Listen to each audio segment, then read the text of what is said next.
Hello दोस्तों, नमस्कार। Santoshi future classes में आप सभी का एक बार फिर स्वागत है। इससे पहले ना हमने बायोलॉजी के जितने भी प्रश्न बीपीएससी ने पूछा था अपने प्रीवियस ईयर में हमने पूरा अपलोड किया है। आप सबका रिस्पांस अच्छा आया है। आप सब ने कहा है कि आप फिजिक्स और केमिस्ट्री का भी वीडियो लेकर आइए, तो मैं आप सबके निवेदन पे ही यहाँ पर फिजिक्स और केमिस्ट्री का भी वीडियो लाएंगे। ठीक है, आज हम फिजिक्स का लाए हैं। यहाँ पर फिजिक्स का ऐसा वीडियो होगा, यहाँ पे जितने भी क्वेश्चन बीपीएससी ने अभी तक पूछा है सब कुछ यहाँ पे आपके सामने होगा। ठीक है, ये देखिए, ये कौन सा भौतिक राशियाँ और मात्रक और मापन से कैसे कैसे क्वेश्चन बीपीएससी पूछता है। आपके जो बीपीएससी का टीचर की वैकेंसी है और जो आपका बीपीएससी 69 है उसके लिए सभी के लिए रामबाण होने वाला है। कहाँ से क्वेश्चन बीपीएससी बनाएगा? अपने यही पुराने क्वेश्चन से ही तोड़ मटोड़ के क्वेश्चन बनाएगा। ऐसा तो नहीं कोई नया इन्वेंशन होगा, बीपीएससी कोई नया इन्वेंशन करेगा वहाँ से। सब कुछ यहीं से आपका क्वेश्चन बनने वाला है। ठीक है, तो चलिए हम बिना किसी देरी के शुरू करते हैं। जिन्होंने चैनल को सब्सक्राइब नहीं किया है वो सब्सक्राइब कर देंगे, वीडियो को लाइक कर देंगे। हाँ, आपका जो बायो का प्लेलिस्ट है कि बायो के जो क्वेश्चन ऐसे करवाएं, नीचे प्लेलिस्ट में आपका डिस्क्रिप्शन बॉक्स में लिंक दिया गया है, जाके वहाँ से आप बायो भी देख सकते हैं। ठीक है, तो चलिए हम पहला क्वेश्चन शुरू करते हैं। आपका टाइम हमने काफ़ी ज़्यादा लिया होगा, इसके लिए सॉरी। पहला कह रहा है, मटर के तने का कुंडलन किसी भी आसपास की संरचना के चारों ओर किसका उदाहरण है? तो किसका उदाहरण? देखिए बीपीएससी में पूछा है थिग्मोट्रोपिज्म का। अब देखिए यहाँ पे कहना क्या चाह रहा है, मटर के तने का कुंडलन किसी भी आसपास की संरचना के चारों ओर थिग्मोट्रोज्म का उदाहरण है। इसका शाब्दिक अर्थ है स्पर्शानुवर्तन। आसपास को छूने या संपर्क करने की प्रतिक्रिया में थिग्मोट्रोपिज्म एक पौधे की दिशात्मक वृद्धि है। ठीक है, केंद्राभिमुख बल किसके लिए जिम्मेदार है? तो केंद्राभिमुख बल किसके लिए जिम्मेदार है? वस्तु के वृत्ताकार पथ पर गतिमान रखना। ठीक है, तो किसके लिए? वस्तु को वृत्ताकार पथ पर गतिमान रखना। केंद्राभिमुख बल वस्तु को वृत्ताकार पथ पर गतिमान रखने के लिए जिम्मेदार होता है। किसी वृत्तीय मार्ग पर एक समान चाल से गति करते हुए पिंड का पर एक बल कार्य करता है जिसकी दिशा सदैव केंद्र की ओर होती है। ऐसे ना वृत्तीय अगर कोई वस्तु गति कर रही है ऐसे ऐसे, तो इसकी दिशा सिर्फ केंद्र की ओर सदैव होती है। इस वृत्ताकार पथ के केंद्र की ओर लगने वाले बल को केंद्राभिमुखी बल या सेंट्रीपिटल फोर्स कहते हैं। ठीक है, अब देखिए यूडोमीटर का उपयोग किया जाता है, कहाँ किया जाता है? बरसात की मात्रा को नापने के लिए। अभी बरसात चल रही है, इसकी मात्रा नापने के लिए यूडोमीटर का प्रयोग किया जाता है। यूडोमीटर जिसे रेन गेज भी कहा जाता है, तो आपके पेपर में रेन गेज भी आ जाता है और यूडोमीटर भी आ सकता है। किसी स्थान पर होने वाली वर्षा को मापने के लिए प्रयुक्त किया जाता है। एक फेम्टोमीटर कितने मीटर के बराबर होता है? तो एक फेम्टोमीटर 10⁻⁻15 के बराबर होता है। एक फेम्टोमीटर 10⁻15 अर्थात फेम्टोमीटर में 10⁻15 मीटर होते हैं। ठीक है, अब देखिए पांचवा, बैरोमीटर। ये बहुत बार क्वेश्चन आया है। बैरोमीटर का प्रयोग किसके मापन में होता है?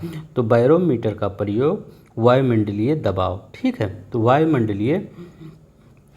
बैरोमीटर का प्रयोग वायुमंडलीय दबाव को मापने के, थोड़ा मैं बड़ा कर देता हूँ, ये देखिए, वायुमंडलीय दबाव को मापने के लिए होता है।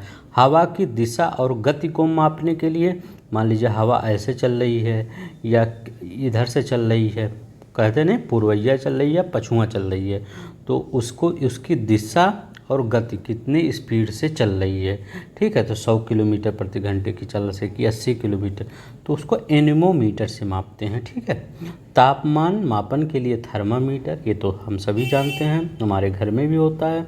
वर्षा का पानी मापने हेतु वर्षा मापी, जिसे रेन गेज भी कहते हैं, का प्रयोग होता है, किया जाता है। ठीक है, निम्नलिखित में से कौन सा सही सुमेलित नहीं है? ठीक है। तो कौन सा सही सुमेलित नहीं है। अब देखिए यहाँ पहले देख लीजिए कौन, वोल्ट मीटर से विभवांतर, ठीक है, वोल्ट मीटर से विभवांतर मापा जाता है, एमीटर से विद्युत धारा मापा जाता है, पोटेंशियोमीटर से विद्युत वाहक बल मापा जाता है, गैल्वेनोमीटर से धारा की उपस्थिति मापी जाती है, गैल्वेनोमीटर से धारा की उपस्थिति, विद्युत प्रतिरोध ओम मीटर से मापा जाता है। तो आपका कौन सा डी वाला सही उत्तर हो जाएगा, सही नहीं है, ठीक है। तो डी गैल्वेनोमीटर से क्या मापा जाता है, धारा की उपस्थिति मापा जाता है। विद्युत प्रतिरोध किससे, ओम मीटर से माना जाता है। तो यहाँ पे ओम मीटर लिख दीजिए, ठीक है, ओम मीटर बहुत बार पूछा जाता है। विद्युत प्रतिरोध ओम मीटर इसका है, ठीक है। विद्युत शक्ति की इकाई क्या है, तो वाट, जो विद्युत शक्ति होती है इसकी इकाई वाट है। तो वाट ऐसे याद कर लीजिए, वाट है पावर, ठीक है। तो वाट है पावर, पावर माने शक्ति, तो वैसे नहीं कहते हैं किसी के पास पावर होती है, कहते हैं वाट है पावर, ऐसे याद कर लीजिए, ये बोलेंगे नहीं। विद्युत शक्ति की इकाई वाट है। विद्युत धारा का मूल मात्रक एम्पीयर है, और धारा पूछे तो उसका एम्पीयर है। वोल्ट विद्युत विभव, विभवांतर और विद्युत वाहक बल की उत्पन्न इकाई है, ठीक है। कूलाम आवेश का मात्रक है, ये बहुत बार पूछा जाता है। कूलाम किसका मात्रक है, तो कूलाम आवेश का मात्रक है, ठीक है। विद्युत विभवांतर की इकाई क्या है, तो क्या है, वोल्ट है। तो विद्युत विभवांतर की इकाई वोल्ट होती है। कूलाम आवेश का मात्रक होता है, तो कूलाम किसका मात्रक होता है, आवेश का। ओम और प्रतिरोध का तथा वाट विद्युत सामर्थ्य का मात्रक होता है, याद रखिएगा। विद्युत विभवांतर की इकाई वोल्ट होती है। कूलाम आवेश का मात्रक होता है। ओम प्रतिरोध का तथा वाट विद्युत सामर्थ्य का मात्रक होता है, ठीक है। निम्न में से किस धातु की विद्युत चालकता सबसे अधिक होती है, तो रजत मतलब चांदी की, ठीक है। चांदी, रजत, चांदी की विद्युत, अभी आप सोना और चांदी में कंफ्यूज मत हो जाइएगा, ठीक है। चांदी की होती, देखिए सोना लिखा गया है फिर भी यहाँ चांदी है, ठीक है। विद्युत चालकता सबसे अधिक चांदी की होती है। सबसे उच्च विद्युत प्रवाहशील धातु में चांदी, तांबा और सोना क्रमशः आते हैं। तो पहले चांदी आता है, फिर तांबा आता है, फिर सोना आता है, ठीक है। तो अगर जो तार होते हैं, अगर वो चांदी में प्रवाहित, अगर जो हमारे घर में तार, घर के सामने से तार नहीं जाते बिजली के, चांदी से जाएं तो बहुत कम बिजली लॉस होगी, ठीक है। लेकिन क्या वो बहुत महंगा होता है, इसीलिए नहीं प्रयुक्त होता। शुद्ध चांदी सभी धातुओं में सबसे अधिक विद्युत प्रवाहशील है, ठीक है, चांदी, ठीक है। इसमें थोड़ा से भी अगर करंट लगता है तो बहुत ज़्यादा उसमें, बहुत कम उसमें वो मतलब हानि होती है करंट की, ठीक है। 9वां 10वां देखिए, विद्युत धारा की इकाई क्या है, तो विद्युत धारा की इकाई एम्पीयर है, ठीक है। विद्युत धारा की इकाई एम्पीयर है। प्लीज़ जिन्होंने चैनल को सब्सक्राइब नहीं किया है सब्सक्राइब कर लेंगे, ठीक है। विद्युत आवेश कूलाम है। विद्युत विभव वोल्ट है। विद्युत प्रतिरोध ओम है। शक्ति वाटे पावर, ऐसे वाटे पावर ऐसे याद कर लीजिए। ऊर्जा और कार्य का जूल है, तो ऊर्जा और कार्य बहुत बार पूछा जाता है। तो ऊर्जा, तो जैसे देखिए इसको कैसे याद करेंगे, जैसे ऊर्जा लिखा गया ना, ऐसे ऊर्जा, तो जा किस में आ रहा है, जब जूल लिखेंगे तभी तो जा आएगा। ये ट्रिक अगर आपको पसंद आई प्लीज़ वीडियो को लाइक करिए, ठीक है। जा यहाँ भी आ रहा है, जा यहाँ पे, तो ऊर्जा अगर आपको पता चल जाए तो जूल लगा दीजिए। और कार्य क्या है, अब देखिए ऊर्जा लिखा गया है, ठीक है। तो ये देखिए ये मात्रा, ये वाला जो रा वाला मात्रा है वो कहाँ ऊपर है, तो अब बताइए ऊर्जा और कार्य का, तो कार्य भी, ये भी जूल, तो कार्य ऊर्जा क्या है, ऊर्जा और कार्य का, ठीक है। ऊर्जा और कार्य दोनों एक ही है, ठीक। ऊर्जा जितना और कार्य, ये दोनों का मात्रक जूल होगा, ठीक है। तो अगर ऊर्जा और कार्य आए तो दोनों लगा दीजिएगा जूल पे, ठीक है। तो ये ऐसा सामने, ये भी सेम है, ये भी सेम, तो दोनों सेम। तो अगर ऊर्जा और कार्य आए तो उसको जूल लगाइएगा, ठीक है। शक्ति का वाट है। पावर विद्युत प्रतिरोध ओम है, ठीक है। ओम मात्रक है, तो अभी हम कितनी बार बताए हैं, प्रतिरोध का, ठीक है। प्रतिरोध एसआई मात्रक ओम है, जिसका संकेत ये वाला है, ठीक है, याद रखिएगा।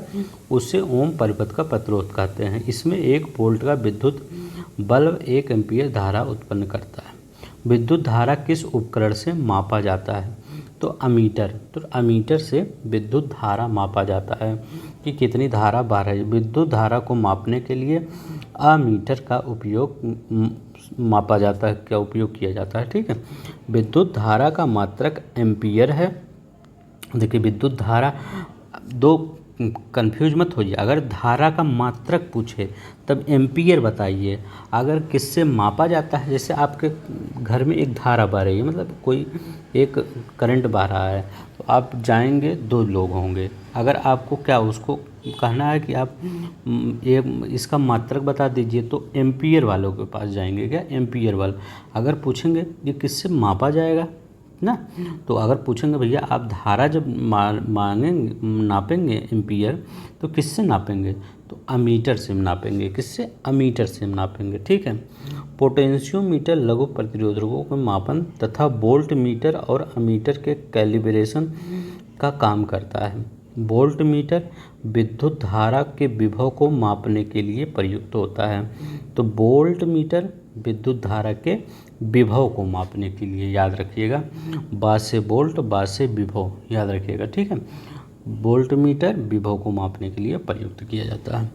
चालक की विद्युत प्रतिरोध की इकाई है तो ओम। अभी देखिए हम वही पढ़ रहे हैं, तो वही इसमें कह रहा है, ठीक है। इसका एक्सप्लेन वही लिख पढ़ देते हैं। चालक की विद्युत प्रतिरोध की इकाई ओम है, ठीक है। अभी ऊपर हम पढ़े हैं विद्युत प्रतिरोध किसी चालक का वह गुण है जो चालक को प्रवाहित धारा का विरोध करता है। जब किसी चालक में विद्युत धारा प्रवाहित होता है तो चालक में गतिशील इलेक्ट्रॉन अपने मार्ग में आने वाले इलेक्ट्रॉन परमाणुओं आयनों से टकराते हैं, जिससे प्रतिरोध की उत्पत्ति होती है।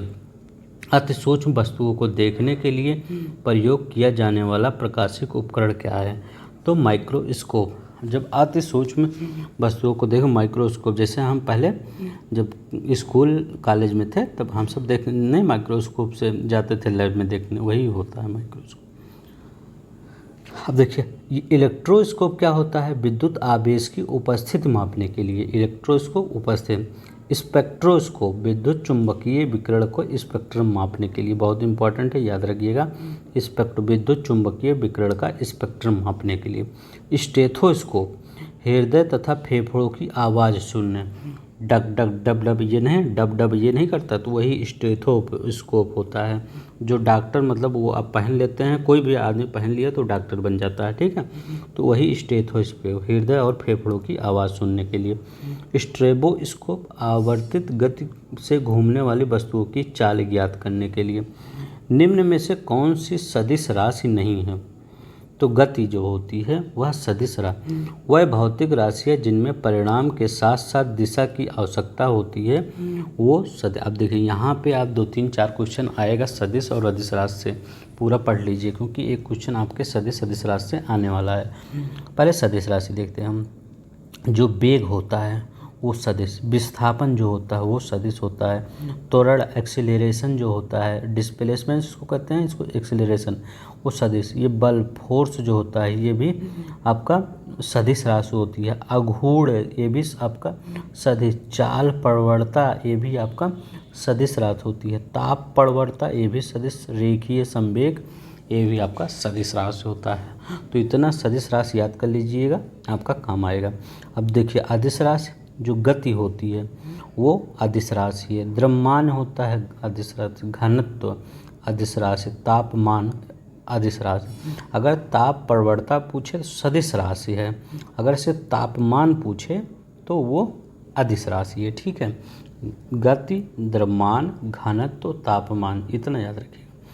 प्रकाश वर्ष मात्रक है तो किसका? दूरी का। तो प्रकाश वर्ष दूरी का मात्रक है। एक प्रकाश वर्ष में 9.46 10⁻15 मीटर या 9.46 × 10⁻12 मीटर किलोमीटर होगा के बराबर होता है। अंतर्राष्ट्रीय खगोलीय संघ के अनुसार एक प्रकाश वर्ष वह दूरी है जो प्रकाश द्वारा एक वर्ष में तय की जाती है, ठीक है। प्रकाश वर्ष की इकाई क्या है? तो दूरी बहुत ही इंपॉर्टेंट है। प्रकाश वर्ष की इकाई बहुत, आपके पेपर में कह दे रहा हूँ, अगर कोई क्वेश्चन आ गया तो ये लगभग क्वेश्चन कन्फर्म आएगा, ठीक है। ये बीपीएससी जो टीचर का वैकेंसी आया है उसमें, ठीक है। तो ये दूरी का मात्रक है। प्रकाश वर्ष संबंधित है दूरी से, ये देखिए वही सब कितनी बार देखिए आया है, ठीक है। ये बीपीएससी का फेवरेट क्वेश्चन है। प्रकाश वर्ष किससे? दूरी से संबंधित है, ठीक है, याद रखिएगा।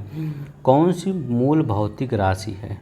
तो देखिए विद्युत धारा। ऐसी राशियां जो एक दूसरे से स्वतंत्र रहती हैं, उन्हें एक दूसरे से बदला नहीं जा सकता, मूल भौतिक राशियां कहलाती हैं। उपयुक्त विकल्प में विद्युत धारा मूल राशि है। मात्रक, तो मात्रक के रूप में आवेश के प्रवाह की दर को विद्युत धारा कहते हैं। इसका मात्रक एम्पीयर है, ठीक है। तो विद्युत धारा जब बहती है तो उसका मात्रक क्या होता है? एम्पीयर होता है। अब देखिए मूल राशियाँ कौन कौन सी है, ये देखिए एक क्लास लोग ले लेते हैं पढ़ाने के लिए, ठीक है। इसका तो इसमें देखिए आपको ज़्यादा ये नहीं सोचना है कि आप देखिए, मैं आपसे एक बात बताना चाहता हूँ कि जब आपका पेपर नज़दीक रहे तो आपको ये नहीं देखना चाहिए कि हमको 4 ही 5 क्वेश्चन करना चाहिए। आप अपनी निगाह से कितना क्वेश्चन अगर हटा दे रहे हैं वो आपके लिए बेनिफिट होगा। अगर आपके पास 5 महीने 6 महीने टाइम है तो आप इत्मीनान से पढ़िए, बहुत स्लो पढ़िए, कोई दिक्कत नहीं। लेकिन आपके पास 10 से 15 दिन कुछ सब मिला के बचा है तो आप कुछ मत करिए। जितने क्वेश्चन अपनी निगाहों से हटा देंगे उतना ही काम आएगा, क्योंकि कभी कभी जो क्वेश्चन आप निगाहों में लगा रहे हैं, कभी कभी वही क्वेश्चन सेम टू सेम आपके पेपर में आ जाता है, ठीक है। तो आपको काम आ जाता है, ठीक है। और रिवीजन मस्ट है, ठीक है। लंबाई देखिए मीटर हो जाता है, समय सेकंड हो जाता है, ताप होता है केल्विन होता है, द्रव्यमान किलोग्राम होता है, पदार्थ की मात्रा मोल होता है, विद्युत धारा एम्पीयर, और ज्योति तीव्रता की मात्रा कैंडिला। सबसे ज़्यादा ये पूछा जाने वाला क्वेश्चन है, ज्योति तीव्रता क्या होता है? तो कैंडिला होता है ज्योति तीव्रता। तापक्रम की एसआई इकाई क्या है? तो केल्विन। तापक्रम की एसआई इकाई क्या है? केल्विन है, ठीक है। ये देखिए यहाँ पे दिया गया था ना तापक्रम, तो इसको केल्विन कहते हैं। आप देखिए बीपीएससी में आया है। तापक्रम की एसआई इकाई केल्विन है। सेल्सियस ताप मापने का प्रयोग किया जाता है। सेंटीग्रेड पैमाना भी कहते हैं। सेल्सियस पैमाना 0 से 100 डिग्री, तो हमारा 37 डिग्री हमारा तापमान होता है हमारे शरीर का। फ़ारेनहाइट भी तापमान मापने का पैमाना है। इसका न्यूनतम मान 32 डिग्री होता है, अधिकतम 212 होता है। 32 फ़ारेनहाइट और 0 डिग्री सेल्सियस एक दूसरे के बराबर होते हैं, ये याद रखिएगा, बहुत इंपॉर्टेंट क्वेश्चन है, ठीक है। अगर आपसे पूछा जाए कि 32 फ़ारेनहाइट एंड 0 डिग्री, ठीक, दोनों बराबर होते हैं, आप कहेंगे हाँ ये दोनों बराबर होते हैं, ठीक है। इस ताप पर पानी जमकर बर्फ़ बन जाता है। अगर पूछे कितने फ़ारेनहाइट पर पानी बर्फ़ बन जाता है तो 32 फ़ारेनहाइट आप बताएंगे, ठीक है। जबकि 100 डिग्री सेल्सियस या 212 फ़ारेनहाइट पर पानी उबलने लगता है। तो आपसे ये भी पूछ सकता है क्वेश्चन कि कितने फ़ारेनहाइट पर पानी उबलेगा, तो 100 तो डिग्री सेल्सियस सब जानते हैं 100 पे उबल जाए, लेकिन अगर फ़ारेनहाइट पूछे तो 212, ठीक है। अर्थात यह तापक्रम पानी का क्वथनांक होता है। जूल ऊर्जा और कार्य का मात्रक होता है। अभी हम वहाँ बताए थे, तो जूल ऊर्जा और कार्य का मात्रक होता है। किलोवाट घंटा मात्रक होता है। बताइए किलोवाट घंटा तो क्या होता है? ऊर्जा का। किलोवाट घंटा ऊर्जा का की इकाई है। इसे प्रायः विद्युत ऊर्जा की खपत की मात्रा को मापने हेतु प्रयोग किया जाता है। इसे प्रायः विद्युत बलों में देखा जाता है। 1 किलोवाट घंटा बराबर 3.6 × 10⁻6 जूल, ठीक है। फर्मी मात्रक होता है तो लंबाई का, तो अभी पहला ही क्वेश्चन आया था, 1 फर्मी बराबर 10⁻⁻15 मीटर के समतुल्य होता है। फर्मी किसका मात्रक होता है? लंबाई का। कौन सी राशि सदिश अदिश राशि है? तो यहाँ पे अदिश राशि तो हम बताए थे दाब, जिसमें दिशा नहीं होती, दाब आपका। और कौन से सदिश है? देखिए बल भी है, वेग भी है, त्वरण भी है, ठीक है। तो ये आपका तीनों क्या है? आपका सदिश राशि है। तो सदिश राशि एक बार हम देख लेते हैं कौन सी सदिश राशि है। तो एक बल होता है, वेग होता है, त्वरण होता है, ये सभी आपका सदिश राशि हैं। अदिश कौन सी होती है? द्रव्यमान। अच्छा बताइए, जैसे द्रव्यमान है, अब 1 किलो का आप बाटा लीजिए, तो उसको ऐसा नहीं है कि वहाँ पे रखेंगे तो कुछ दूसरा बताएगा, यहाँ पे रखेंगे द्रव्यमान तो कुछ दूसरा। 1 किलो का मतलब आपके 1 किलो का बाटा है, मतलब 1 केजी का। आप फल खरीदने गए, कहने भी है यहाँ आप ज़मीन की इधर रखिए तो ज़्यादा रहेगा, इस ज़मीन पर रखिए कम रहेगा, उसका तो सेम ही रहेगा ना वही द्रव्यमान। चाल है, चाल तो आप उसी समय चाल से चल रहे हैं, कहीं भी जाना हो उसी समय चाल से चलिए बस। आयतन होता है, ठीक है, आयतन। कार्य होता है, समय, ऊर्जा। तो समय थोड़ी लेता है कि अब पश्चिम में है तो कुछ अलग समय है, पूरब में कुछ अलग समय है ना। तो ऊर्जा, दाब इत्यादि। तो ये सब किसके हैं? आपके अदिश राशियाँ हैं, ठीक है। अदिश राशियाँ एक आप याद रख लीजिए, या अदिश राशियाँ याद कर लीजिए, या सदिश राशि, तो आपको कन्फ्यूजन दूर हो जाएगा, ठीक है। निम्नलिखित में किस राशि का मात्रक नहीं है? तो बताइए किस राशि का मात्रक नहीं है? विकृत का मात्रक नहीं है। चलिए हम एक्सप्लेनेशन देखते हैं। प्रतिबल का एसआई मात्रक न्यूटन प्रति मीटर स्क्वायर होता है। बल का एसआई मात्रक न्यूटन होता है, बल का मात्रक न्यूटन होता है, याद रखिएगा। दाब का पास्कल होता है, दाब का याद रखिएगा, दाब का पास्कल। विकृत का कोई मात्रक नहीं होता, ठीक है। समुद्री दूरी को मापने के लिए किसका प्रयोग किया जाता है? इम्पॉर्टेंट क्वेश्चन है। तो नॉटिकल मील बहुत बार पूछा गया है। समुद्री दूरी को मापने के लिए नॉटिकल मील का प्रयोग किया। नॉटिकल मील समुद्री लंबाई की इकाई है जो नौका संचालन और नौ संचालन में प्रयोग की जाती है, ठीक है। एक नॉटिकल मील 1.85 किलोमीटर के बराबर होता है। तो एक नॉटिकल मील बराबर कितना होता है? 1.85 किलोमीटर, याद रखिएगा, बहुत ही इम्पोर्टेंट है। एक नॉटिकल मील 1.85। 10 नैनोमीटर कितने मीटर के बराबर होते हैं? तो 10.8, 10 की पावर -8, ठीक है। तो 10 नैनोमीटर किसके बराबर होता है? 10 के पावर -8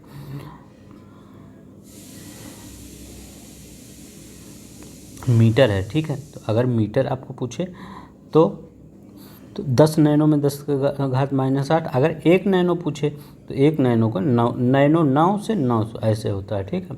अब इसमें 10 कह रहा है तो 10 से अगर गुणा कर देंगे, है जितना कहे उतना से गुणा कर दीजिए, तो 10 नैनो पूछेगा। तो यहाँ पे 1 है, तो अगर +1 और -9 तो कितना हो जाएगा? 10 के पावर -8 हो जाएगा मीटर, यही हो जाता है, ठीक है। 1 नैनो मीटर 10 के बाद 9 -9। अगर उसको 10 पूछे तो 10 से अगर 100 पूछे 100 से मल्टीप्लाई कर देते, ठीक है, यही करना रहता है। MKS पद्धति में बल का मात्रक क्या है? तो न्यूटन। MKS पद्धति में बल का मात्रक। कार्य का जूल, ठीक है, अभी हम पूरा पढ़े हैं। कार्य ऊर्जा का जूल। विद्युत शक्ति का वाट, वाटे पावर, ठीक है। तो ऐसे याद रखिए। बल का न्यूटन होता है, वेग का मीटर प्रति सेकंड होता है। निम्नलिखित में कौन सी राशि अदिश राशि है? तो कौन सी? सामर्थ्य है। वह राशि है जिसमें सिर्फ परिमाण होता है, दिशा नहीं होती, अदिश राशि है।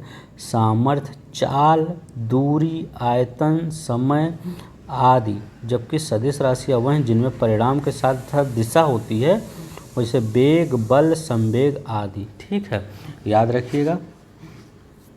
जिनमें परिणाम के साथ साथ दिशा होती है, वेग होता है, बल होता है, संवेग होता है। और वेग, बल, संवेग, इसमें क्या होता है? ये सदिश राशियाँ हैं, लेकिन जो सामर्थ्य होता है ये आपका अदिश राशियाँ हैं। मैं इतना बार क्यों बताता हूँ क्योंकि आपको याद हो जाए। एंगस्ट्रॉम इकाई है तरंग दैर्घ्य की, ठीक है। तो एंगस्ट्रॉम तरंग दैर्घ्य के मापने की इकाई है। ऊर्जा की इकाई जूल है, कितनी बार बताए हैं। आवृत्ति का अंतर्राष्ट्रीय मानक इकाई हर्ट्ज होता है। तो हर्ट्ज आवृत्ति का होता है। वेग का एसआई मात्रक मीटर प्रति सेकंड होता है।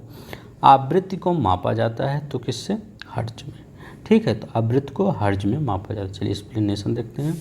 आवृत्ति की इकाई हर्ट्ज होती है। कोई आवृत्ति घटना बार बार दोहराई जाने वाली घटना है। इकाई समय में जितनी बार घटित होती है उसे उस घटना की आवृत्ति कहते हैं। आवृत्ति को किसी तरंग के कला परिवर्तन की दर के रूप में समझ सकते हैं।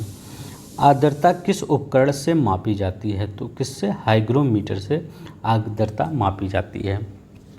तो हाइग्रोमीटर से आपका वायुमंडल में आर्द्रता मापने की इकाई है हाइग्रोमीटर।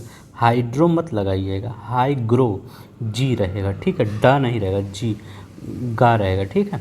हाइड्रोमीटर अथवा द्रव घनत्व मापी उत्प्लावन घनत्व मापी वह यंत्र जिसके बिना किसी गणना के द्रव्य के घनत्व पढ़े जा सकते हैं, ठीक है। पायरोमीटर क्या है? अधिकतम ताप माना जाए, जैसे 800 डिग्री सेल्सियस 900 डिग्री सेल्सियस के ऊपर जो तापमान होता है उसको पायरोमीटर से मापते हैं, ठीक है। उसको डिग्री सेल्सियस नहीं मांगते, थर्मामीटर से नहीं मापते, ठीक है। ये कई प्रकार के होते हैं, जैसे प्रकाशिक उत्तापमापी, विकिरण उत्तापमापी, प्रतिरोध उत्तापमापी, ताप विद्युत उत्तापमापी, ठीक है। लैक्टोमीटर बहुत बार पूछा जाने वाला सवाल है। दूध, तो अगर लैक्ट आ जाए तो आप दूध रखें। दूध की शुद्धता को मापने के लिए किया जाता है। कैसे ये बना है? इससे पहले महालैट्टो आता था, लैक्टो महालैट्टो एक थी टॉफ़ी आता था, एक टॉफ़ी, जो महालैट्टो टॉफ़ी है वही से बना है। लैक्टो मतलब महालैट्टो टॉफ़ी इसी से बना है, ये नहीं कि महालैट्टो से बनाया गया है। महालैट्टो टॉफ़ी है। लैक्टोमीटर दूध की शुद्धता मापने के लिए। दाब की इकाई क्या है? तो न्यूटन प्रति वर्ग मीटर। दाब की इकाई न्यूटन प्रति वर्ग मीटर है। दाब का एसआई मात्रक है, तो यह न्यूटन प्रति वर्ग मीटर दाब का एसआई मात्रक है। इसे पास्कल भी कहा जाता है, ठीक है। न्यूटन बल का मात्रक होता है। देखिए याद रखिए, अभी ऊपर पढ़ें, न्यूटन मीटर या जूल ऊर्जा का मात्रक होता है। तो अगर ऊर्जा का मात्रक पूछे तो अगर न्यूटन मीटर कहीं दिया गया है, ऐसे न्यूटन मीटर दिया गया है, तो आप सोचिएगा ये जूल का ऊर्जा का मात्रक है, सॉरी ऊर्जा का मात्रक है, ठीक है। ऊर्जा का मात्रक और क्या है? जूल भी है, जूल ऊर्जा का मात्रक है। न्यूटन मीटर आघूर्ण का एसआई मात्रक है। न्यूटन प्रति मीटर पृष्ठ तनाव का, तो न्यूटन प्रति मीटर क्या है? पृष्ठ तनाव का मात्रक है, ठीक है। अगर न्यूटन मीटर कितना है? जूल का, ये ऊर्जा का हो गया। अगर न्यूटन ऐसे लिखा गया न्यूटन प्रति मीटर, तो इसका क्या करेंगे? पृष्ठ तनाव का, ठीक है, पृष्ठ तनाव का है। 33 नंबर का क्वेश्चन देखते हैं। कौन सी राशि सदिश वेक्टर नहीं है? तो कौन सी राशि सदिश नहीं है? तो आपका आयतन। तो ये आपका सदिश राशि नहीं है, ये आपका अदिश राशि है। कौन सी? अदिश राशि है। अब देखिए, सदिश राशि दिशा और परिमाण दोनों होते हैं, जैसे विस्थापन हो गया, वेग हो गया, त्वरण हो गया, बल, त्वरण, संवेग, ये आपका सदिश राशियाँ हैं। चाल, मात्रा, तापमान, आयतन, ये आपका अदिश राशियाँ होती हैं। 1 माइक्रोन बराबर होता है तो 1/1000 मिलीमीटर। तो 1 माइक्रोन मीटर होता है 10⁻⁻6 मीटर। 1 मीटर 1000 मिलीमीटर होता है, तो 1 10⁻⁻6 बटे गुणे इंटू अगर 1000 कर देंगे तो आपका इतना, तो कितना आ जाता है?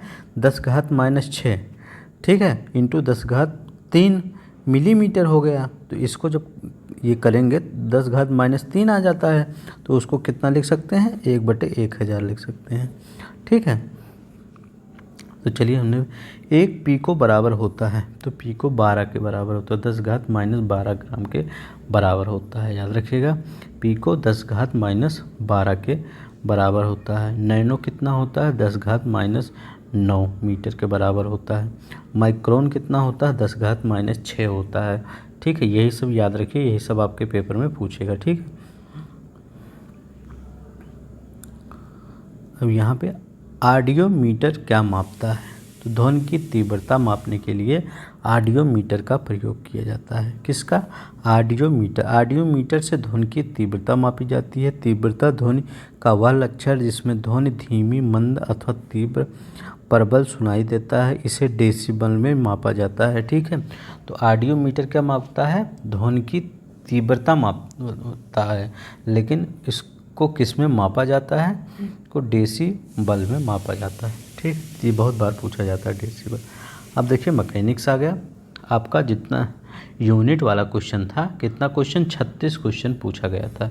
ठीक है, अब हम एक चैप्टर और करते हैं यहाँ पे, इसके बाद हम आपका क्लोज करेंगे। ठीक है, तो इसमें ज़्यादा क्वेश्चन नहीं है, हम यहाँ पे इस वाले यूनिट वाले ये दूसरे नंबर का करते हैं। ठीक है, फुटबॉल के खेल में एक गोलकीपर फुटबॉल को गोल में पकड़ने के बाद अपने हाथों को पीछे की ओर खींचता है, तो यह गोलकीपर किस प्रकार का सक्षम है?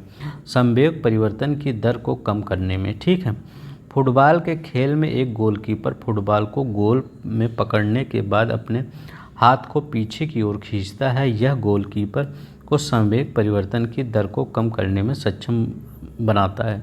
किसी वस्तु के द्रव्यमान तथा वेग के गुणनफल को उस वस्तु का संवेग कहते हैं। संवेग द्रव्यमान गुणे वेग होता है, तो यही सबसे ज़्यादा इम्पोर्टेंट है, इसमें यही पूछ सकता है। संवेग क्या होता है? द्रव्यमान गुणे वेग। निम्नलिखित में से किस ऊर्जा परिवर्तन में घर्षण बल शामिल होता है? तो किस ऊर्जा? गतिज ऊर्जा से ऊष्मा ऊर्जा। ठीक है, तो अगर गतिज ऊर्जा से ऊष्मा ऊर्जा परिवर्तन में घर्षण बल शामिल होता है, जैसे आप क्या किसी चीज़ को घिसते हैं, ऐसे ही सिर्फ घर्षण कर रहे हैं, तो क्या उससे ऊष्मा निकलती है। आप अपने हाथ को ही किसी पे घिसिए तो ऊष्मा निकलती है, वही हो रहा है। जब किसी वस्तु की सतह पर किसी वस्तु की गति कराने का प्रयास किया जाता है, तो गति कराया जाता है, उस सतह से समांतर गति की दिशा के विपरीत एक अवरोधक बल कार्य करता है, जिसे घर्षण बल कहते हैं।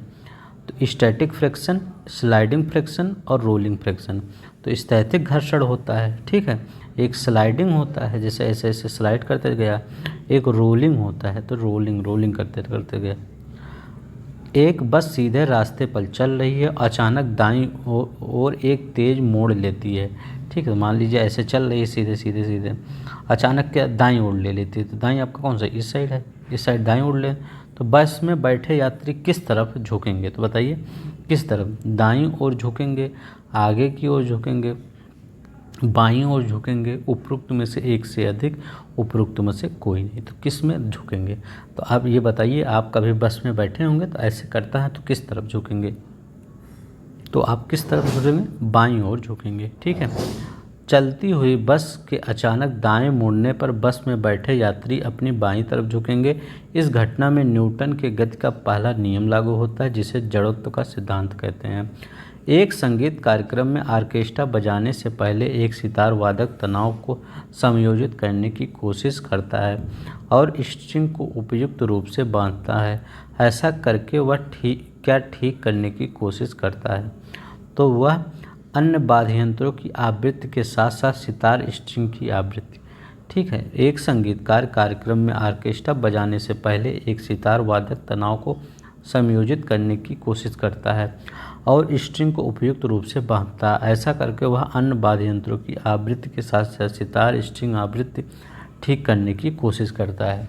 जैसे कोई लोग बजाते हैं तो उसको आप टाइट आउट करते हैं, तो वही आवृत्ति मतलब अच्छा करने की कोशिश कर रहा है। ठीक है, आप देखिए, आघात और प्रतिघात के बल हमेशा समान और विपरीत दिशा में होते हैं। तो आघात और प्रत्याघात के बल क्या होते हैं? हमेशा समान और विपरीत दिशा में होते हैं। ठीक है, आघात और प्रत्याघात के बल एक दूसरे के समान मानक किंतु विपरीत दिशा में लगने वाले बल हैं। नंबर क्वेश्चन, एक कारखाने में 40 kg कैल्शियम 2 घंटे में उत्पादित होता है। यदि करंट के प्रवाह की क्षमता 50% है, तो 2 घंटे के लिए समान विद्युत प्रवाह से कितना एल्युमिनियम प्राप्त किया जा सकता है? कितना? 9 kg। देख लीजिए, ऐसे ही किया है। अभी अगर बताएंगे थोड़ा ज़्यादा टाइम लग जाएगा, आप देख लीजिएगा। ठीक, कीड़े पानी की सतह पर बिना डूबे घूम सकते हैं।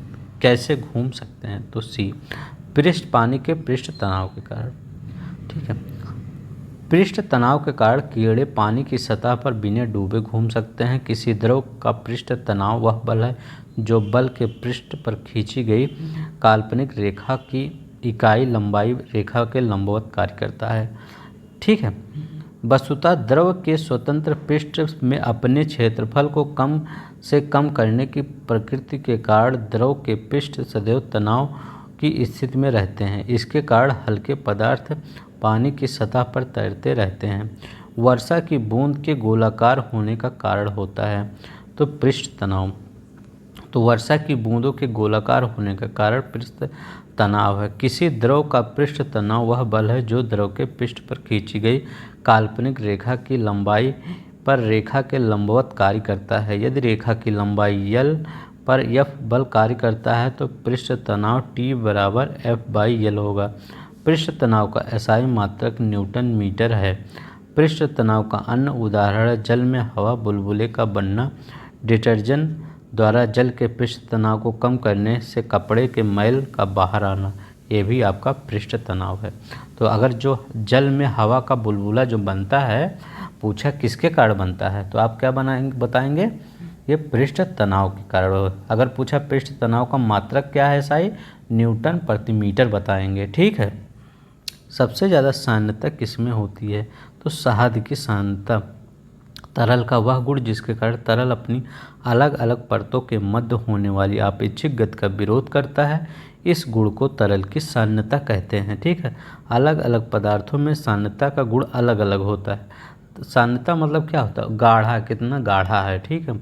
जिस द्रव में सान्यता का गुण अधिक पाया जाता है वो आसानी से नहीं बदलते। जैसे अभी पेट्रोल या डीजल गिरा दीजिए तो यहाँ गिरा दीजिए तो एकदम इधर चले जाएंगे, या पानी, शहद गिराइए यहाँ पे थोड़ी दूर इधर इधर जाएंगे, बस वहीं पे पड़े रहेंगे। शहद का वह गुण बहने का गुण कम पाया जाता है अतः इसमें सान्यता गुण अधिक पाया जाता है। ठीक है। बैरोमीटर की ऊंचाई अचानक वृद्धि इंगित करती है, तो कैसे, अत्यंत शुष्क मौसम में। ठीक है। तो अब देखिए यहाँ बैरोमीटर के बारे में पढ़ लीजिए, बहुत इंपॉर्टेंट है। बैरोमीटर की ऊंचाई में अचानक वृद्धि अत्यंत शुष्क मौसम की ओर इंगित करती है, जबकि इसके पाठ्यांक का अचानक गिरना, जब बैरोमीटर जैसा है ये बैरोमीटर ये अचानक गिर गया तो क्या आंधी तूफान की ओर संकेत देता है। बहुत बार क्वेश्चन पूछा गया है आपके पेपर में कि अगर अचानक गिर जाए तो क्या आंधी तूफान। अब धीरे धीरे मान लो ऐसे ऐसे ऐसे जा रहा है, ऐसे ऐसे ऐसे ऐसे ऐसे ऐसे गिर रहा है, तो कैसे क्या करेंगे, जब धीरे धीरे गए तो वर्षा होने की संभावना व्यक्त करता है। तो अगर आप में अगर बादल छाया होगा तो आप सोच रहे होंगे कि धीरे धीरे बैरोमीटर गिरेगा। ठीक है। अगर तूफान आ गया तो अब जान लीजिएगा एकदम एकाएक गिर गया। ठीक है।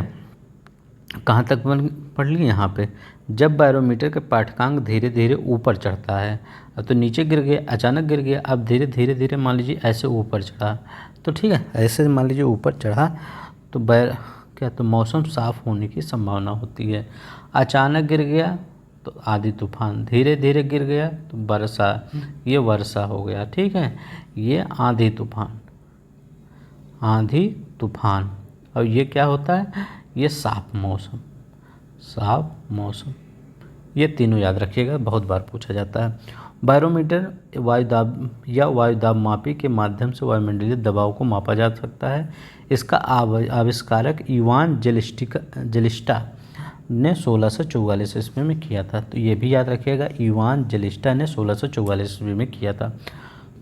11 नंबर का क्वेश्चन क्या कर रहा है, दूध से क्रीम को अलग करने के लिए निम्नलिखित में से किस तकनीक का प्रयोग किया जाता है। तो देखिए एकदम पूरी तरह हिंदी लिख दिया गया है इसमें, आपको पता है लेकिन आप इसमें नहीं बता पाएंगे क्योंकि ये पूरी तरह हिंदी लिख दिया। तो केंद्र से आप सेंटर से याद रखिएगा, सेंटर तो आपका यही होगा। ठीक है।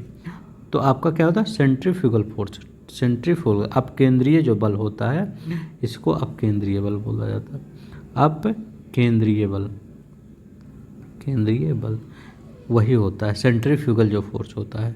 तकनीक का प्रयोग किया जाता है। अब केंद्रीय बल एक जड़त्वीय बल है जो किसी वस्तु की कक्षा में केंद्र के चारों ओर घूमने पर बाहर की ओर खींचता है। ठीक है। 12 नंबर, चलते हुए बस में जब अचानक ब्रेक लगता है तो यात्रियों को आगे धक्का लगता है। जैसे आप यहाँ बैठे हैं, कोई सामने मोहतरमा बैठी हैं तो आप मोहतरमा के ऊपर जाके गिर पड़ते हैं। ठीक है। तो मोहतरमा आपको गलत निगाह से देखती हैं, तो मतलब उसमें आपकी गलती नहीं होती है। तो वो किसकी गलती होती है, इसको समझाया जा सकता है किसका, न्यूटन के गति का पहला नियम। तो आप पहले नियम से मोहतरमा को आप समझा सकते हैं, मैडम जी बात ऐसी है कि ये न्यूटन का गति का पहला नियम है, जब आपका ब्रेक लगेगा तो हम आप ये आगे ही जाएंगे। ठीक है। बस में जब चालक अचानक ब्रेक लगाता है तो यात्रियों को आगे धक्का लगता है।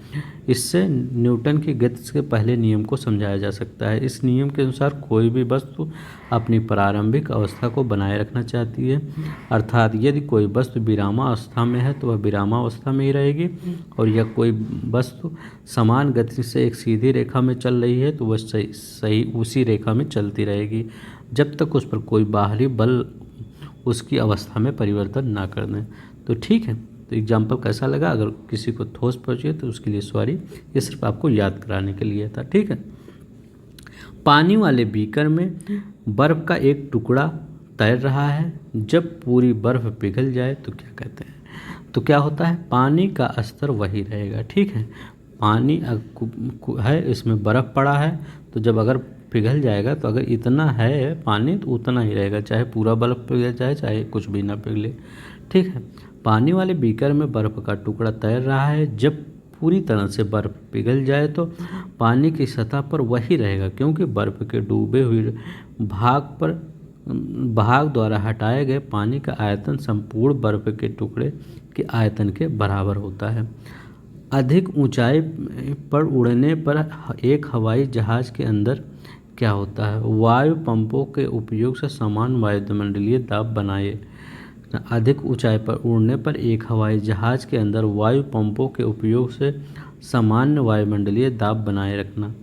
ठीक है, यही मेन काम होता है। कंक्रीट की सड़क पर चलने की एक सड़क, मान लीजिए ये सड़क है, तो यहाँ पे कंकड़ पत्थर पड़े हैं। ठीक है, ये कंकड़ पत्थर वाली, और बगल में एक सड़क है, वहाँ पे एकदम क्या बालू पड़े हैं, एकदम धीरे महीन महीन एकदम बालू पड़े हैं। ठीक है, तो आप इस पे चल सकते हैं कि इस पे चल सकते हैं? आप ये बताइए। तो आप इस पर आसानी से चलेंगे।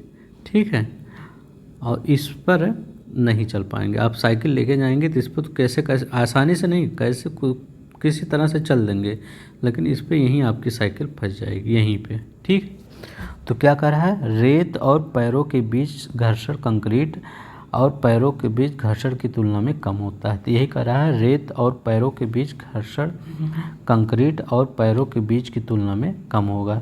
जहाँ पे घर्षण कम होगा वहाँ पे चलना आसान नहीं होगा, यहाँ पे चलना आसान नहीं है। ठीक है, यह कह रहा है, इसका कहने का मतलब है इस ऑप्शन का कि आपका यहाँ पे घर्षण कम होगा, यहाँ पे घर्षण ज़्यादा होगा। ठीक है, ज़्यादा घर्षण होगा तो आप कम घर्षण होगा तो नहीं चल पाएंगे। कंक्रीट सड़क की तुलना में रेतीली सड़क पर चलना कठिन है।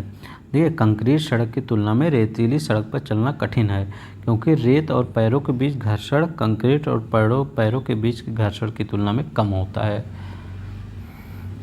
किसी पत्थर को एक ढलान वाली सड़क पर ऊपर की ओर उठाने और की तुलना में ऊपर की ओर लुढ़काना आसान होता है, क्योंकि बताइए, पत्थर को लुढ़काने के लिए किया गया कार्य उसे उठाने में किया गया कार्य की अपेक्षा कम होता है। ठीक है, अब यही सब वो इसमें लिखा गया है।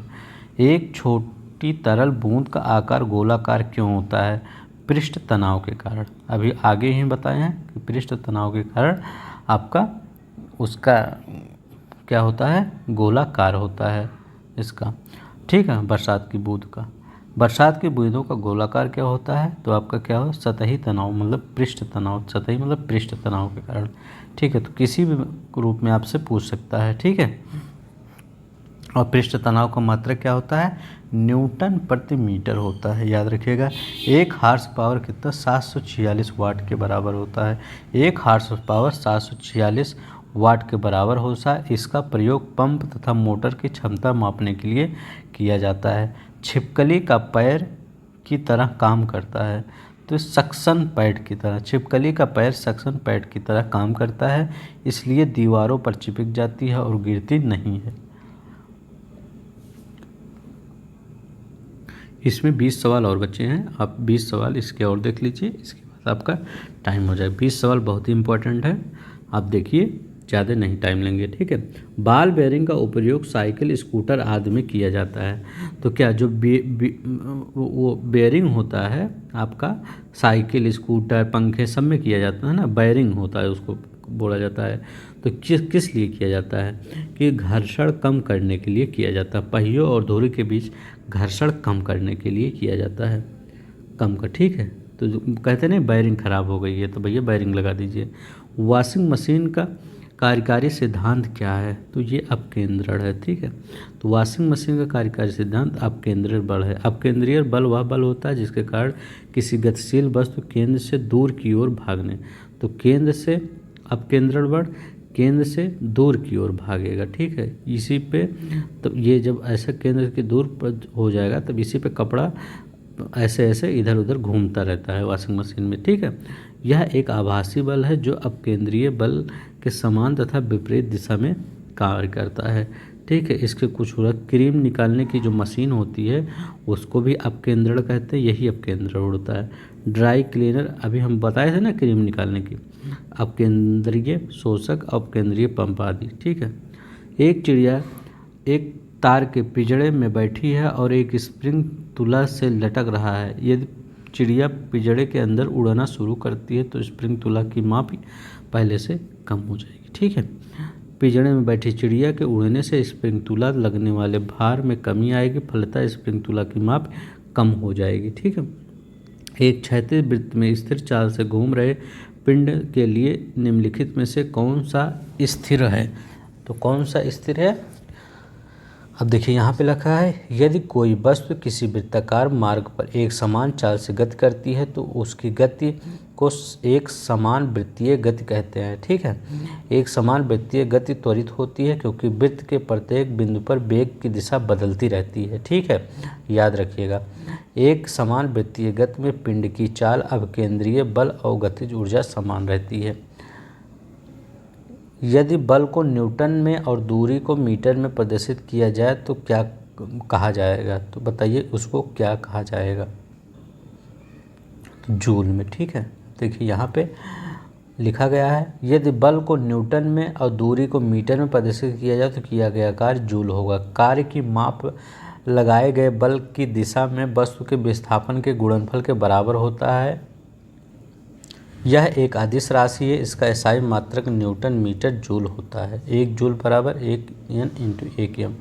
1 किलोमीटर दूरी से क्या तापतर है, 1000 मीटर। 1 किलोमीटर दूरी से तापतर है 1000 मीटर, ठीक है। पदार्थ का संवेग और वेग के अनुपात से कौन सी भौतिक राशि प्राप्त होती है, तो द्रव्यमान ना। पदार्थ के संवेग और वेग के अनुपात से द्रव्यमान राशि प्राप्त होती है। किसी गतिमान वस्तु के द्रव्यमान तथा वेग के गुणनफल को उस वस्तु का क्या, द्रव्यमान इंटू वेग को क्या कहते हैं, संवेग, ठीक, याद रखिएगा। संवेग एक सदिश राशि है, तो सा से सदिश, सा से संवेग। गतिशील वस्तु की विस्थापन की दर वस्तु के वेग को वेग कहते हैं। वेग एक सदिश राशि, विस्थापन बटे समय, ठीक है। द्रव्यमान एक अदिश राशि है, तो द्रव्यमान हम बताए थे ना, बटखरा है 1 किलो का, इसको कहीं भी रखिए उससे कोई फर्क नहीं पड़ता, एक अदिश राशि है। बल और त्वरण सदिश राशि है, ठीक है। अब आपको याद हो गया होगा बल, बहुत बार यही बल पूछता, कौन सी राशि है, सदिश राशि है। संवेग द्रव्यमान इंटू वेग होता है, ठीक है। द्रव्यमान वेग संवेग बटे वेग ऐसे भी पूछ सकता है। बल का गुणनफल क्या होता है, द्रव्यमान इंटू त्वरण, ठीक है। तो द्रव्यमान इंटू त्वरण, तो F बराबर बहुत बार पढ़े होंगे, F बराबर ma, ठीक है। F बराबर ma, ये देखिए F बराबर ma। बल द्रव्यमान त्वरण का गुणनफल होता है। त्वरण ज्ञात करने का सही सूत्र क्या है, तो ये होता है, ठीक है। ये बराबर v - u/t, या भी ये बहुत बार यही पढ़े होंगे आप, v बराबर u + at। किसी प्रपेक्ष का पथ क्या होता है, तो पर्यावलिक होता है। तो किसी प्रक्षेप जो का पथ पर्यावलिक होता है, जैसे कोई छोड़ा जाता है वो ऐसे जाता है, ठीक है। जब किसी पिंड को एक प्रारंभिक वेग के ऊर्ध्वाधर दिशा में भिन्न किसी दिशा में फेंका जाता है तो वह गुरुत्वीय त्वरण के अंतर्गत ऊर्ध्वाधर तल में एक वक्र पथ पर गति करता है। इस गति को प्रक्षेप गति कहते हैं। इसके पथ को प्रक्षेप पथ कहते हैं, ठीक है। ये देखिए ऐसे यहाँ से लेकर इधर फेंका गया, ठीक है, इतना परास होता है, ठीक है। ये प्रक्षेपण वेग। ज़्यादा नहीं, 41 नंबर तक क्वेश्चन है, 10 क्वेश्चन और है, देख लीजिए। ठीक है, पूर्णतः भरी हुई बोतल के पानी में घनीभूत हो जाने पर बोतल टूट जाती है क्योंकि जम जाने पर पानी का आयतन बढ़ जाता है। तो जम जाने पर क्या होता है, पानी का आयतन बढ़ जाता है।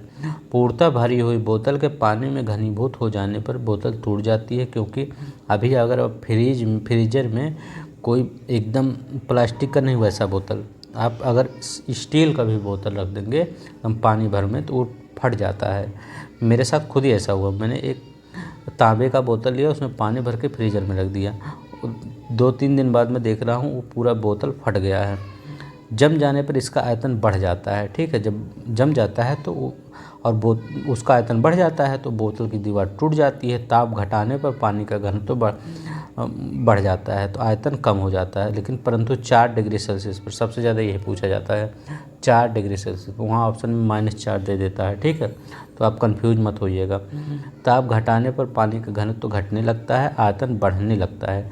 इसी कारण से जमने पर बोतल फट जाती है। अतः इस्तेमाल होने वाली पेय पदार्थों की बोतल इसलिए थोड़ा खाली रखनी चाहिए। ठीक है, थोड़ा सा खाली भर के रखिए फ्रिज में अगर आप बोतल रख रहे हैं। ठीक है, ख़ास तौर पर जो मेटल के बोतल हैं। नियत जैसे प्लास्टिक की बोतल होते हैं तो वो थोड़ा सा फैल जाते हैं, फैलने की उसमें क्षमता होती है, लेकिन मेटल के फैलने की क्षमता कम होती है क्योंकि वो मजबूत होते हैं, उतना वो नहीं कर पाते। नियत वेग से गतिशील ट्रेन में इंजन की ओर मुँह करके बैठा एक यात्री एक गेंद ऊपर की ओर उछालता है तो गेंद वापस आएगी यात्री के हाथ में। ठीक है, हवा में पूरी उड़ान भरने के दौरान ट्रेन और गेंद में समान क्षैतिज वेग था, इसलिए वह दोनों समान दूरी पर समान समय में तय करेंगे। परिणामस्वरूप गेंद यात्री के हाथ में आएगी। अगर ट्रेन और वेग में तेज़ी से गिरावट होती है तो गेंद हाथ के बजाय कहीं और गिर जाती। आघात और आघात क्या होते हैं, तो ये क्वेश्चन आया था, हमेशा एक दूसरे के विपरीत होते हैं। ठीक है, तो यही है वो। एक सिलाई मशीन की सुई की गति होती है तो ये आवर्ती, कहाँ गया, हाँ, सिलाई मशीन की सुई की गति आवर्ती होती है, याद रखिएगा, काफ़ी बार पूछा जाता है, बीपीएससी का फेवरेट क्वेश्चन है, आवर्ती याद रखिएगा। गति होती है आवर्ती गति में एक निश्चित पथ पर गति करती हुई वस्तु किसी निश्चित समय अंतराल के पश्चात बार बार अपने पूर्व गति को दोहराती है। सरल रेखीय गति में पिंड वस्तु सरल रेखा में अनुदिश गति करता है। जब कोई वृत्ताकार मार्ग पर गति करता है उसे वार्तल व वृत्तीय गति कहते हैं। पानी का घनत्व किस ताप अधिकतम होता है, तो अभी मैंने बताया वहाँ पे 4 लिखिएगा, -4 मत, 4 डिग्री, ये तो सिंपल ही था तो यहाँ -4 नहीं था, -4 दे देते हैं कंफ्यूज करने के लिए। पानी का घनत्व 4 डिग्री सेल्सियस पर अधिकतम होता है, ये भी पूछ सकता है, वहाँ पर दे सकता है कि 4 डिग्री सेल्सियस पर सबसे कम होता है घनत्व, नहीं, 4 डिग्री सेल्सियस सबसे अधिकतम होता है। ऐसा पानी के मॉलिक्यूलर स्ट्रक्चर के कारण होता है। घनत्व किसी भी पदार्थ के द्रव्यमान उसके आयतन का अनुपात होता है।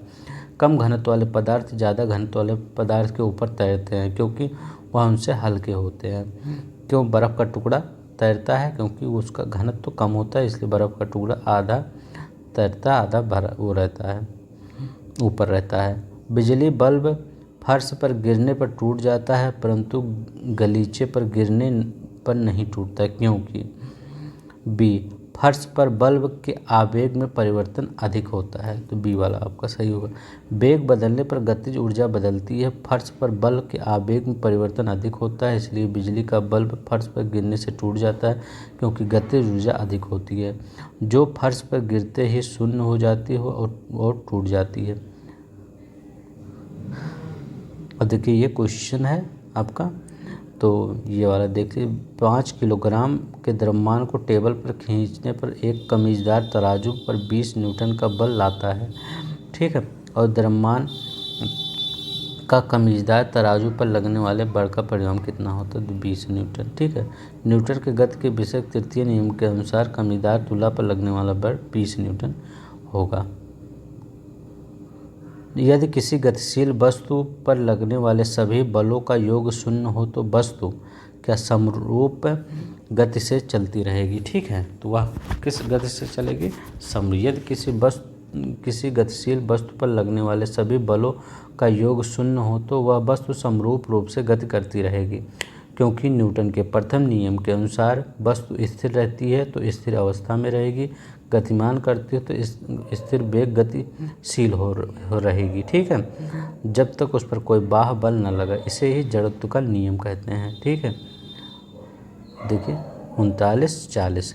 एक खिलाड़ी अचानक छलांग लगाने की अपेक्षा कुछ दूर से दौड़ता है। जैसे ये इस पे छलांग लगाना इधर से, तो ये यहीं से नहीं लगाता, ये यहाँ से आके लगाता है। ठीक है, दौड़ता हुआ आकर लंबी छलांग लगा पाता है। इसका कारण क्या है? गतिमान अवस्था की जड़ता। ठीक है, एक खिलाड़ी अचानक छलांग लगाने की अपेक्षा कुछ दूर तक दौड़ता हुआ आकर लंबी छलांग लगाता है। ऐसा जड़त्व के कारण होता है। एक शिकारी दूर किसी वृक्ष पर बैठे एक बंदर पर निशाना साधता है। जैसे ही गोली बंदूक से छूटती है वैसे ही बंदर डाल पर से सीधा ऊर्ध्व दिशा में नीचे की ओर गिरता है। बंदूक की गोली क्या करेगी? बंदर को लगेगी। एक शिकारी की गोली चलाने के बाद बंदर के डाल पर से सीधा ऊर्ध्व दिशा में नीचे की ओर गिरने पर बंदूक की गोली बंदर को लगेगी, क्योंकि गुरुत्वाकर्षण बल के कारण वह दोनों नीचे की ओर जाएंगे, गोली बंदर को लग जाएगी। ठीक है, यदि वायुमंडलीय दाब कम हो जाता है तो वाष्पोत्सर्जन की दर, बहुत ही इंपॉर्टेंट क्वेश्चन है 41 नंबर का, तो क्या हो जाएगा? इसमें कोई बदलाव नहीं होगा। यदि वायुमंडलीय दाब कम हो जाता है तो वाष्पोत्सर्जन की दर में कोई बदलाव नहीं होगा, लेकिन वाष्पोत्सर्जन की दर को प्रभावित करने वाले पर्यावरणीय कारक है, जैसे प्रकाश, जिसके उपस्थिति में वाष्पोत्सर्जन की दर बढ़ जाती है। जब प्रकाश ज़्यादा आएगा तो वाष्पोत्सर्जन की दर ये बढ़ जाती है। याद रखिए, ज़्यादा प्रकाश आता है जब। तापमान बढ़ने पर वाष्पोत्सर्जन की दर बढ़ जाती है। तापमान अगर बढ़ जाता है टेम्परेचर, तो वाष्पोत्सर्जन की दर बढ़ जाती है। आर्द्रता के बढ़ने पर वाष्पोत्सर्जन की दर घट जाती है। क्यों? क्योंकि जब वायुमंडल में आर्द्रता आ गई तो वाष्पोत्सर्जन क्यों करेंगे? कोई वो नहीं है। देखिए अब तीसरा, ध्वनि और तरंग, ये तीसरा अब हम अगले पार्ट में देंगे, ये नहीं तो वीडियो काफ़ी लंबा हो जाएगा। ठीक है, तो आज के लिए इतना ही। अगर आपको यहाँ पे ध्वनि से भी देखना है तो प्लीज़ चैनल को सब्सक्राइब कर दीजिए, वीडियो को लाइक कर दीजिएगा। ठीक है, आपके वीडियो चैनल पे आ जाएगा, हम तीसरा पार्ट लाएंगे। ठीक है, तो आज के लिए बस इतना ही। धन्यवाद, नमस्कार, जय हिंद, जय भारत।